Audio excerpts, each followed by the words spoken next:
In Iraq, a special fund earmarked by Congress for innocent civilians killed in U.S. military operations there may soon lose backing. Recently, members of Congress asked the U.S. Agency for International Development in Baghdad, which manages the fund, to explore having Iraq take over financing and management of the project. Though no time frame was given for the transition, the request is one small example of how the U.S. is looking to cut more than just military ties with Iraq. Already, some victims are worried they will never see the compensation if Iraqi authorities, seen as corrupt and inefficient, run the process. Christopher Crowley, USAID director in Iraq, says the push for Iraqis to take over the U.S. Victims Aid program is part of a general trend for all American assistance programs there.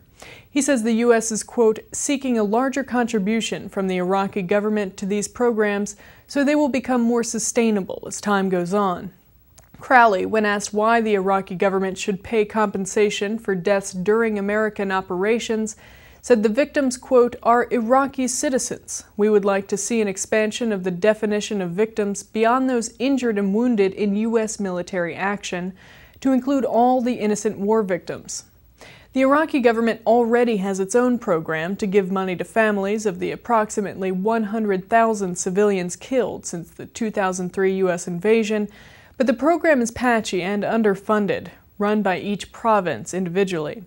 In Ramadi, the idea of putting Iraqis in charge of aid to victims worries both victims and the aid workers trying to help them.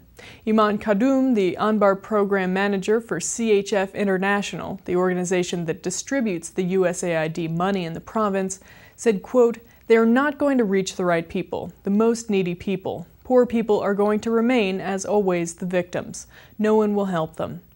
If Iraqi authorities and aid groups take over the aid process, she warned, quote, most of them will just take the money, noting that Iraq was ranked as the 5th most corrupt country in the world by the watchdog group Transparency International.